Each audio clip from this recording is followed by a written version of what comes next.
Okay, so like after the best part of a great meal is always the dessert. So thank you for all of you who have come back in because this is the dessert part. These next few presentations are really going to knock your socks off. So to start off with, here's Scot, Jillian, and Shelley having a great conversation. Hi, welcome back. So I'm glad that Alice did what she did about introductions because we had already agreed previously that we were not going to waste time introducing ourselves, although we may say something about what we do in the context of this conversation. There's certainly been plenty of talk about research in the course of this, the last 2 days. A lot of it has tended to be around very focused consumer research around a specific segment, what market segment you're selling your product to, that kind of thing. Some of us get to do, particularly in the educational space, the not-for-profit space, if we can manage to secure the funding, we sometimes get to do longer form research, more what I like to think of as design research, where we're actually thinking about stuff by making stuff. And so we're really going to talk about some work. Shelley and Jillian are going to talk about some work that they've done, particularly around preschool math learning. I'm going to try to stay out of the way as much as possible. So, but just for starters, do you want to talk about the need that this particular research was sort of addressing? So the project overall was how do we integrate technology, tablet technology specifically, into preschool classrooms so that children can grow and learn their mathematics understanding and the teachers will feel comfortable to teach that mathematics instruction in areas that aren't typically taught in the classroom. So that was the sort of uber research question, but our teams took the perspective of co-design and participatory design in order to build the capacity on either side, both the development side at WGBH and the research side at EDC and with our partners at SRI International, so that we began to think like our partners. The production folks began to think like researchers and understand where they were coming from, and the researchers began to think and even speak like production folks. Mm-hmm. Yeah, and just to give a little more context, so this is National Science Foundation supported research. We have a pair of grants, as Scott is saying. That grants is a luxury in many ways. We have a lot of resources. Each grant is several $1 million, lasting for several years. So for many of you who are working at a different pace and with a different level of resource, that might seem impressive or it might seem unimpressive. I'm not really sure. I think there's a mix of people here in the room. But we were given that space to really ask questions about what works and what doesn't work. And the need also grew out of a recognition that many young children don't have math-rich experiences. I think throughout the course of the last day and a half, issues of equity have come up, and we know that all kids have the capacity to do math, to think mathematically. But what all kids don't necessarily have are the same math-rich experiences. And so creating some tablet-based experiences as well as mixing them with hands-on activities to really look at how those supports or how those experiences really result in increased mathematical thinking, and really to then, after doing the development, to conduct research and to have a comparison with kids who didn't have the same set of experiences, and so really dig into those questions in a much more detailed way. And it's for underserved audience members as well, so low-income, low-resourced schools as well. And so another way to say all of that is win preschool. Right? And I think, it actually, it lines up with some research that I presented a couple of years ago here, which was just saying that in fact, if you looked at the most successful preschool programs for underserved kids were ones that were largely replicating the kinds of math experiences that more fortunate kids were having in their family lives. So that this is along the same lines. Yeah, and prior research, apart from the technology, we know that math is incredibly important, that it's a stronger predictor of or early math achievement is a stronger predictor of later academic achievement, more so than literacy. So we've had decades of research and investment in literacy, still really important. So I don't want any, talk about losing preschool. To do so would be to abandon literacy, but to really think about what are those math experiences that we want kids to have. And it's not just the kid in the screen or the kid in the hands-on activity, but also the social surrounds. So really thinking about who are the caring adults in kids' lives, the teachers, the parents, and what might they do to mediate the technological experience as well as the hands-on experience. And you're right that this is something in middle class or more affluent households, kids are immersed in those experiences, but it's not necessarily true in kids who are living where there are high concentrations of poverty. And was there a particular reason for tablets? Was there any particular affordances of tablets that made you want to study those as opposed to just generically software? A bunch of stuff. I mean, it's so intuitive to children. We've known children who try to pull off pizza slices from the tablet and eat it. It's not real, but it's that intuitive. So kind of taking away those barriers that other technology might bring and allowing the child to be completely immersed cognitively, emotionally, in that content and as well with others. So we wanted to develop for collaboration and for joint media engagement, whether that was peer-to-peer or the teacher to the child as well. And how do you do that if you're still kind of grappling with, this is how you hold a mouse? So we wanted that seamless transition into the content. And we knew that it was going to be in the hands of children and eventually into classrooms as well. Yeah. We started this project when the iPad came out. It wasn't the first tablet. Some say Moses had the first tablet, different kind of tablet, but still.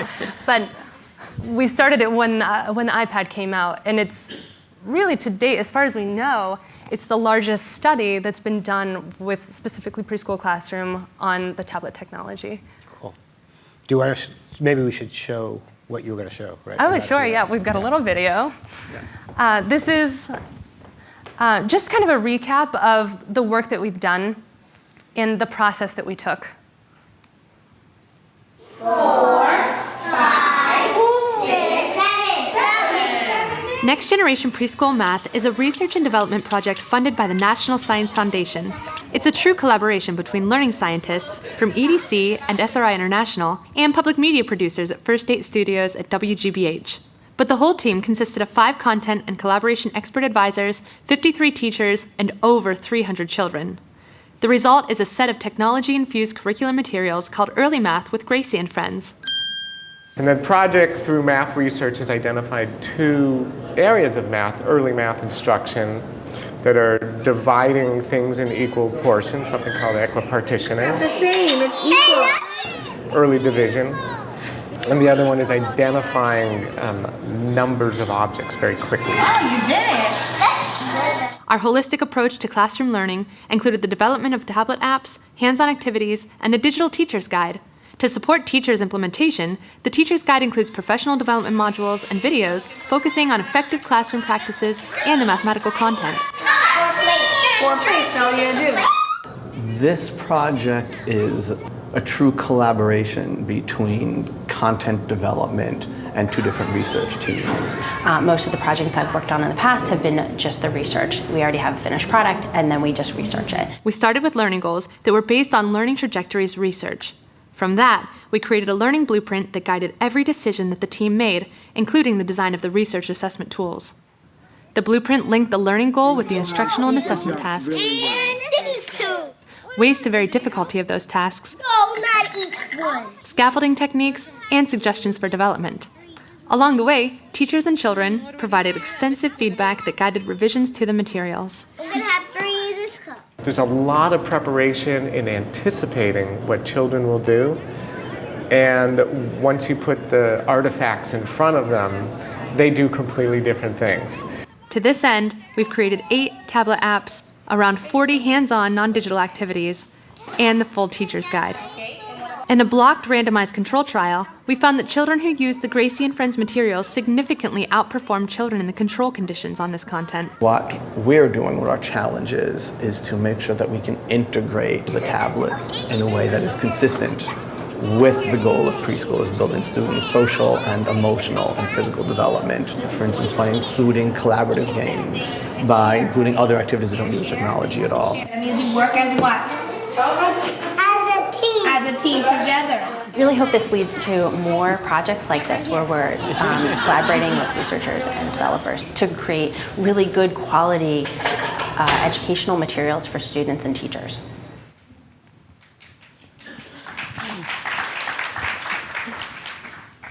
So I love that last bit. I mean, because it sort of does remind us that play is about much more complicated stuff than just the math, even though it is about the math.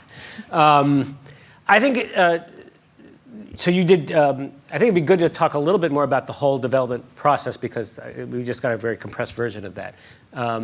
It sounds like you did a fair amount of paper prototyping before you ever did any coding. Is We that did. true? We did a lot of sketching, but then we actually did really fast technological prototypes. Some were sketches, so in some ways it was paper prototyping within our team and with our research partners. But then we just quickly, in a couple days, made a prototype, got a pretty decent size of them, maybe 5 at a time, and we'd go into classrooms, and we were in classrooms twice a month, and for about 2 years.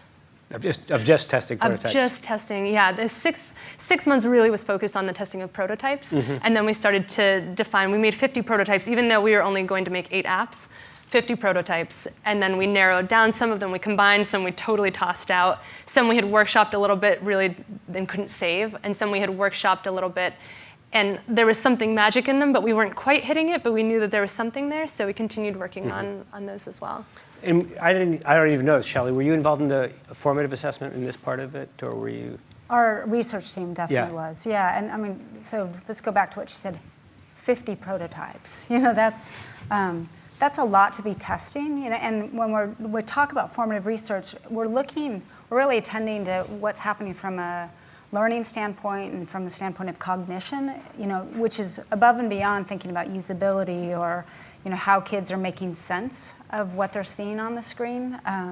And so for our team, we're a group of researchers, bicoastal. I think it's a lovely, collection of people, can think quickly but don't necessarily move quickly at all times. And so the productive tension that came up when you have a group of learning scientists or researchers working with a group of producers.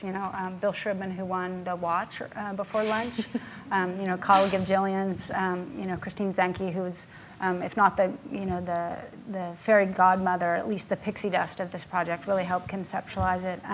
But these are quick thinkers who can create and move quickly. And so the pressure on us to give feedback in a way not only that kept up with the pace, but also could infuse into the process meaningful information that then the producers could incorporate into their next build. That's something that I think we were able to do, but it wasn't without its bumps and its learning. Yeah. And I saw the big matrix of all the principles that you were going to teach. And one of the things, at least in my experience, tell me tell me what you experienced, but is it you can't design from a principle? The principle says we've got to figure out a way of getting at this, but that they never really tell you what to do, and so that designing and too often I think people from a research perspective end up just making things that fit the description but are not interesting to do, or not fun to play, are not really engaging in any way. So what are the challenges in translating principles to something interesting? Many challenges. Yeah. And you're absolutely right. It's such a great partnership and relationship. We like to think of ourselves as the family because we value what the other brings to the table. And sometimes they say, oh, you guys will bring the fun. That's what you do. But sometimes we bring a little too much fun. And so then we kind of get a little pushback. And it's this constant moving between, are we achieving the learning goal? Are we bringing fun? Are we looking at other opportunities that might be there too, that not only achieve the learning goal and are fun, and then continue growing? So executive functioning, how does that bring in additional mathematics content? How is that pulled into this same game? But the tension between not only time that Shelley had mentioned, because we're moving quickly, like, oh, that's a great idea, or no, we don't like that idea, we throw it out. One example would be we threw out an idea that our research partners loved. And we had kid tested, it was you pop piñatas. So you have like the child is blindfolded.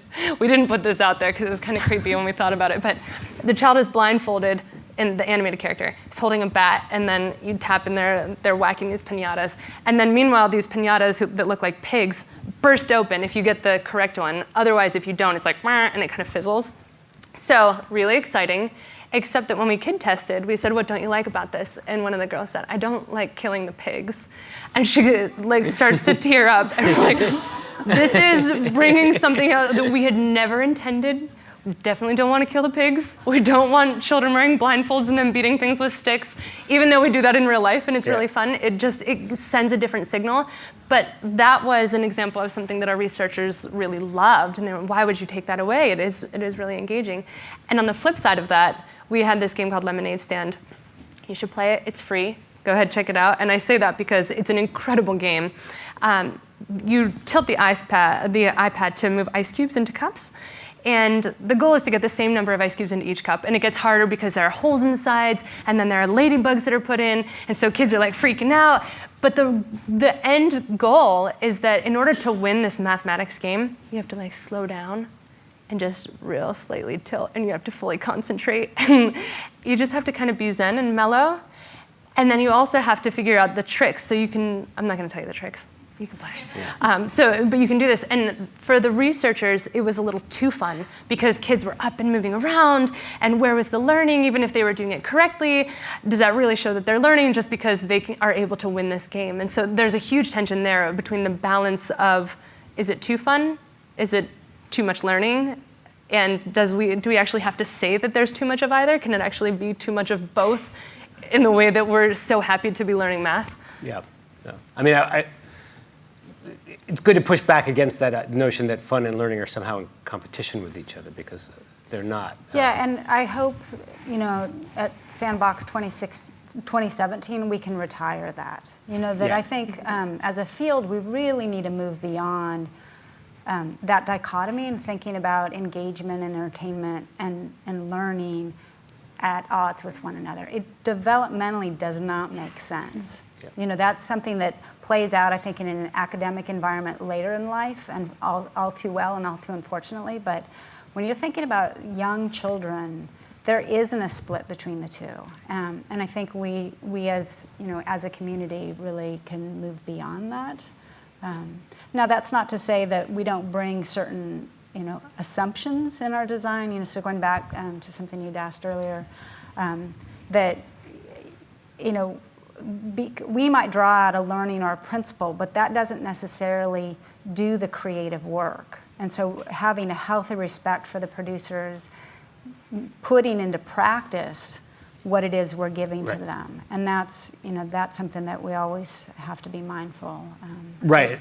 Yeah. And to not, I think some researchers can get seduced and want to start to make suggestions that lead to the creative production. We see that not only in the context of this research that we're doing, but in other collaborations, and wanting to stick to the role. That we're about gathering evidence or finding that information that can be a part of the process, but not necessarily doing the work of the producers. Yeah, I mean, it's not that there aren't researchers who don't have good, interesting, creative ideas, but there's just no guarantee that that's going to work. And it's to avoid the idea of just slathering a layer of fun on top of learning. I mean, And I mean, there's been a notion in children's television production for many years, that learning on the plot line. That the learning has to be core to the narrative and core to the experience, and I think the same is true of game mechanics. That's right. Another example, the split between the rhetoric and the reality, or what you might aspire to do and what you can actually do. When we were initially conceptualizing this work, we're really thinking about collaboration. And that's something that we all aspire to. There's the social emotional importance of that, certainly for 3-4-year-olds. But what does collaboration really look like? And I think there's a real pushing down of academic expectations, younger and younger. And so wanting to look at individual performance and not necessarily putting kids together. And a lot of the research that's coming out and the work coming out of Northwestern recently, for example, that schools that take a collaborative approach and don't do a one-to-one model, but instead have one iPad for multiple kids, that's far more supportive of learning than when you've got one kid, one screen, that you don't want to isolate with this age group. Which actually brings me to the question of sort of, can we say a little bit more about what findings we actually had from this work? Any more specifics? Well, so specifically, Yeah. Well, why don't we see what Jillian takes away from this, and then I can jump in. Do you want the research findings or the findings in general, like our guiding principles? Whichever. All right, I'll talk about the guiding principles. There is not one way to help a child learn, because children and humans in general learn from all different sources, all different ways, all different approaches, and we all have preferences, and that might fluctuate from day to day. So I think one of the largest takeaways is that there's not one game for every child. There's not one math game that's going to work perfectly for that math topic. And what we need to do is create an ecosystem of learning around whatever these content areas are and infuse each of them with these social skills, with the executive functioning skills, as well as the academic content that we're hoping to achieve. In this example, for this series, we have 4 games just around fair sharing. Mm-hmm. And is that even enough? I don't know. Yeah. But as children explore and experience fair sharing in these different contexts, that's one argument for having those. But also in that personal deep-seated root of what's my preference today, what's my preference tomorrow, how am I going to associate this with my real life? We have a game with waffles. They eat waffles in school when they come in as part of their breakfast in the Head Start. And so now they're getting this link between the real world and the game world. And that's a huge, I guess it could be thought of as like, we've always known that. You should associate things with real life. But not just one for all. There's no one thing. Mm-hmm. That's one lesson. Yeah, and so specifically the study, as you might have picked up, there were 2 math areas, equipartitioning and subitizing. And as the graph showed, those kids who had the tablet-rich experience outperformed those kids who didn't. So that's really quite significant, because those are 2 math areas that aren't as popular. So recognizing shapes or counting, those are more common in preschool classrooms. That's where teachers tend to gravitate. With these other 2 areas, subitizing and equipartitioning, which are precursors to later math learning and fractions and divisions and spatial thinking, those are less common. So the kids learn something, and then also the teachers. There's a growth in confidence, perception that technology can really support learning, because oftentimes also teachers who may not have a lot of training in this area may have a general feeling about technology, but they don't necessarily know how to integrate it in ways that are meaningful and that support learning. So 2 questions. One is, for those who don't know what subitizing is, we should tell them. And say a little bit more about how the teachers, where the teachers were before and after. In other words, were they ready to use the technology? Did they learn from the process? Mm-hmm. Those are the 2 things. Yeah. Mm-hmm. So subitizing is knowing that this is 3 without counting, or this is 4 without counting. It's instantly recognizing sort of the cardinality of a set. And the teachers, we worked with teachers on a variety of levels. So some were our deep immersive partners. And from that, we actually did an interview, and one of our teachers, we said, what's Math Talk to you? She told us a little bit about Math Talk, and then she just kept going and shared her deep fear of math before we started this process, and now her comfort with it, and realizing that she can teach math. And it's not necessarily as scary as it should be, or as it could be and perceived to be. So it was with the comfort with the math content. It was also inspiring her to use technology and to see the value in technology in a variety of ways. Previously in her classroom, she had iPads, but they would play dirt bike games, which is totally fine. Love a good dirt bike game. But when you're talking about the formative moments of a child's brain and their social interactions, we need to at least set some kind of standard for what they're going to be doing with that time. And so now she's starting to look at everything. I see the educational value in this. Maybe I can use it in this way. And we actually learned a lot more from our teacher partners too, I think, than they realize. Do you want to say more about the teachers? Yeah, other than this is consistent. So we also have the opportunity to work on a federal program called Ready to Learn. Are people familiar with that? Not so much.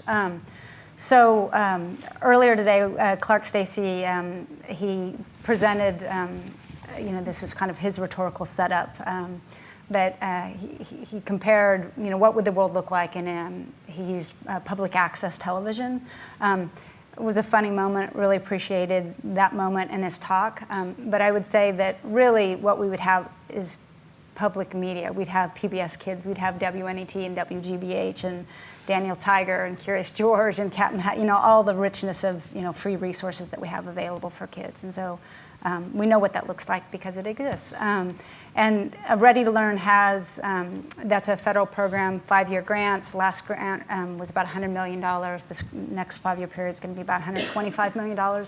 So these are your tax dollars at work to create these media. And that research is consistent with this, that when you take a dual generation approach to learning, because with kids it's not enough, and this is all stuff folks in the room know, that when you think about young kids in particular, you have to think about the caring adults in their lives, and especially when you're in under-resourced communities, how do you support parents? And so that may have anxiety about math, or may not know how to support science, so have an impulse to do so, but want concrete strategies. And when you provide those strategies, or opportunities for a micro-professional learning, for example, in the way of text messages, it really changes what they're able to do on behalf of kids. So just, it's good to dispel, some of us walk around with an image in our head that we're going to do a piece of technology, we're going to hand it to a kid, it's going to replace the other things in their lives, the parent or the teacher. This will do the job for us. And I think it's good to sort of circle and highlight that bit, that we should really be thinking about our technology fitting into the ecosystem that the kids live in, rather than sort of becoming the ecosystem. And it's the... Yeah. We are happy to take some questions.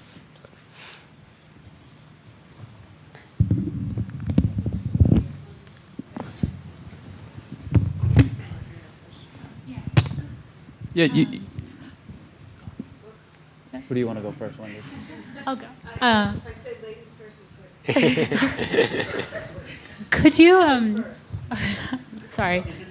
Could you talk a little bit more about getting parents involved in that play pattern and kind of getting over that, and even with teachers, that idea that the technology is going to replace the parent or the educator?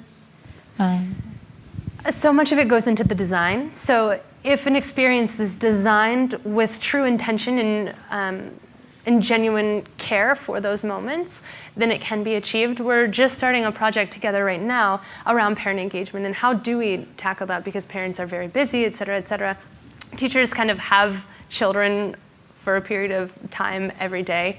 And so there are structured days and structured moments where the technology can fit in, but we've still designed specifically for teachers to interact. So an example of that would be creating something that's maybe a little too challenging for a child. Because what do they need to do? Can you help me with this? And all that takes is a question of, will you help me? And the parent or the teacher will come over, and at least for a moment they're engaged, even if that's just with the hardware or what button do they have to push, but they've had some exposure to the content. And if that's an inlet to them joining into that content and that exploration of technology use, then we've at least started to approach what can be done and tap into that potential.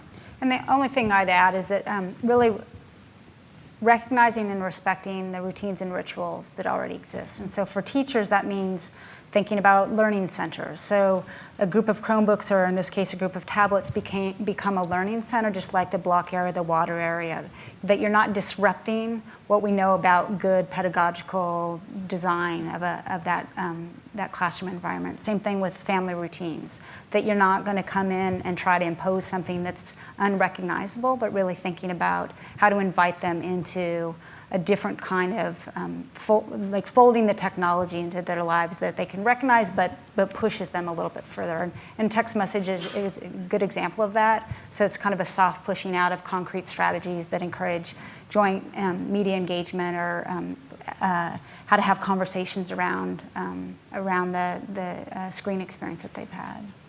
And designing with them too helps dramatically because you know you're not pushing something into their lives that won't work. I also had a question about the sort of adults involved, really related to the professional development. Kind of curious about the sustainability and scalability of the PD, like how much of that effort was focused on helping the teachers understand how to use the technology versus increasing their capacity around mathematics instruction and conversation, and particularly with the high turnover in early childhood, like how do you think about that really scaling? Super great question. And for anyone who's thinking in the lines of preschool professional development, great area to explore. There's a lot of need there. And we haven't quite hit the mark with supporting that. Sort of as an industry, we haven't been able to do that yet. The scalability factor, there's nothing like the face-to-face interaction. And so, like we just said, we cannot replace that. And so these teachers that we partnered with absolutely grew much more than teachers who we won't necessarily interact with. But what we've done is tried to capture some of those moments, those real moments in video. What you saw was not like professionally shot, staged footage. It's because we were in the classroom so often that we were just taking video on our iPads. And then that's what became our footage that we share. That's what's in our professional development videos. And but there's so much of a need. Hearing the teachers' voices themselves plays a big part in that. But it's an area that we need to grow together. Okay. Hello, my name is Andrea Istenic-Starčić. I come from University of Ljubljana from Slovenia. I have been involved myself in development apps for teaching learning mathematics. We have been considering different representational models, how transition between concrete visual and abstract representation is conducted in different learning environments. And first we introduced tangible user interface, and now we are into touch interface. Let me ask you, have you given any thoughts to this? What was the first one? You're now doing touch interface, but what was the? Touch, we are doing touch, but how you consider this question of digital manipulatives in comparison with physical manipulatives? So how the new interactive learning environments provide opportunity to child to transit between concrete through visual to abstract level? Yeah, so Jillian can say, so we gave short shift to the other grant that's just as large that focuses on science. And when you're trying to support science learning, there are a couple things you want to attend to. You want to have children practice the science practices. You want to encourage science knowledge, and you want to get kids talking. You know, that those are three ingredients. And you want, so to take up the example of science practices, manipulating can be quite helpful. And you want then kids to be able to have the same experience on a screen, for example, or you don't have to necessarily, but having a child practice the same science concept in different modalities supports their learning. And that's something that we try to foster. And so it's not just manipulating a set of variables on a screen necessarily, doing so and then being able to do so in a more hands-on way. So it's not one in opposition to the other, it's both and. You definitely, you want to have multiple experiences. And to go off of that too, manipulatives are essential. That's just the way it is. We interact in a real world with physical objects, and so there is a necessity for children to explore that and to understand that world in which they will spend the rest of their life. And so we cannot replace by any means. But then the inclusion of technology, there has to be a reason. So just bringing in technology for technology's sake is not going to benefit our children or our world, therefore, in any great way. But if there's a real use, or if there's something that the technology brings that couldn't otherwise be done with physical objects or manipulatives, now we're talking about using that technology as a tool and as play as well, but giving it a reason. I mean, one of the things we think about all the time is that we ought to, since we're really talking about computers generally, we ought to make sure we take advantage of what computers can do, which is sometimes create more complex problems than we could create with manipulatives, or do a certain kind of storytelling that we can't do. And I think it's important to focus on those things that computers do really well, rather than just say, well, the kid's got the tablet in his hand, so I'm going to push stuff at her because because that's what she's holding. So. There was a question in the back. Yeah, I'm wondering if you could talk about your control groups. What did they get instead of the tablet-based experience? It was a business as usual, so they didn't receive any of the training, they didn't receive the materials until after the study had been completed. And that's fairly common in the larger portfolio of research that we've done in related areas. We often do a business as usual comparison. Other cases, we might provide the technology and a different set of materials that don't focus on the content area that we're assessing. In one of the Ready to Learn studies that we did, we took a 3-condition design, and it was a business as usual. In this case, it was a PBS Kids condition that involved the technology and the content. And the second condition was the technology alone, which in many ways replicates a lot of policy in this country, that it's just simply providing the technology and with the hope that the technology alone is going to make a difference. And we found that there was no difference in just providing the technology. Do you ever compare the technology to a similar hands-on experience? We have.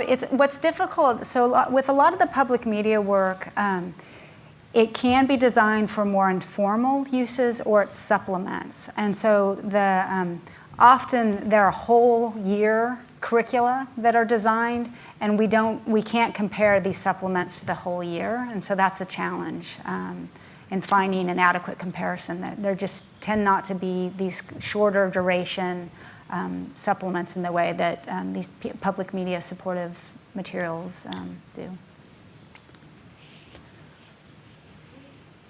You want to wrap? Okay. Well, thanks very much. Thanks, everyone. Thank you so much.